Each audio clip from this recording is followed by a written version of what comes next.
அக்கா வாட்டர் பாட்டிலில் பவுச்சு செய்யுங்க ப்ளீஸ். அவ்வளோதானே, பண்ணிடலாம். ஸோ இது நிறையா பேர் கேட்டிருந்தாங்க. இது வந்துட்டு பென்சில் டைப் மாதிரி இல்லாமல் கொஞ்சம் டிஃப்ரெண்ட்டாக ட்ரை பண்ணிக்கோ. ஸோ ஃபுல் வீடியோ பார்த்துட்டு எப்படி இருந்துச்சுன்னு சொல்லுங்கள், உங்களுக்கு பிடிக்கும். ஃபஸ்ட்டு வந்துட்டு அதுக்கு 2 பாட்டில் எடுத்திருக்கேன். சர்பத் பாட்டில், ரோஸ் மில்க் பாட்டில் இருக்கும்ல, அதான் எடுத்திருக்கேன். நெக்ஸ்ட்டு இந்த பாட்டிலில் கொஞ்சமாக கட் பண்ணிக்கிறேன். நெக்ஸ்ட்டு வந்துட்டு இது மேல் பக்கம் வந்துட்டு இந்த மாதிரி வரைஞ்சிட்டு கட் பண்ணிக்கிறேன்.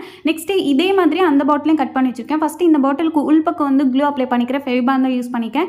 இப்போ அந்த பாட்டில் கட் பண்ணது இருக்குல்ல, அதை வந்துட்டு இந்த உள் பக்கமாக அப்படியே ஒட்டி விட்டுக்கிறேன் க்ளூ அப்ளை பண்ணனால.